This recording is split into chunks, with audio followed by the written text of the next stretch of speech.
అక్కడ చర్చి ఉండాలా, రామాలయం ఉండాలా, గొంతెనమ్మ గుడి ఉండాలా, వెంకటేశ్వర స్వామి ఆలయం ఉండాలా అనేది ఆ స్థానికులు లేకపోతే ఆ గ్రామ ప్రజలు నిర్ణయం చేసుకుంటారు. ఆకివీడులో గత నెల రోజుల నుంచి ఆకివీడులో ఒక మతాన్ని టార్గెట్గా చేస్తున్నటువంటి రాజకీయాలని నేను మా పార్టీ చాలా తీవ్రంగా ఖండిస్తుంది. ఎందుకంటే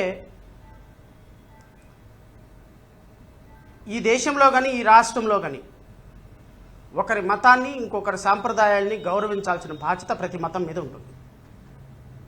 కానీ ఇక్కడ ఒక వ్యక్తి తన టార్గెట్ బేస్డ్ తోటి ఆకువీడులో రెండు మతాల మధ్య, రెండు సాంప్రదాయాల మధ్య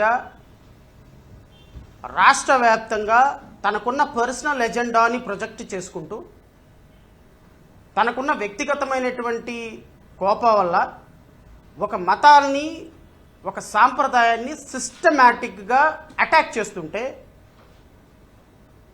నిమ్మకు నీరెత్తినట్టు, చూసి చూడనట్టు, మాకెందుకులే అనుకున్నట్టు ఉన్నటువంటి కూటమి ప్రభుత్వ పెద్దలు కూడా దీని వెనక ఉన్నారేమో అన్న అనుమానం రాష్ట్ర ప్రజలకు కలుగుతుంది.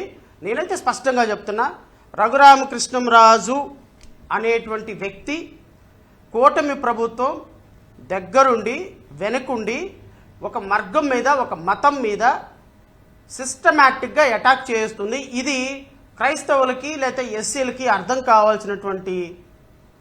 చేసుకోవాల్సినటువంటి సందర్భం అని నేను ఇంకొకసారి మరి మీ ద్వారా గుర్తు చేస్తున్నాను.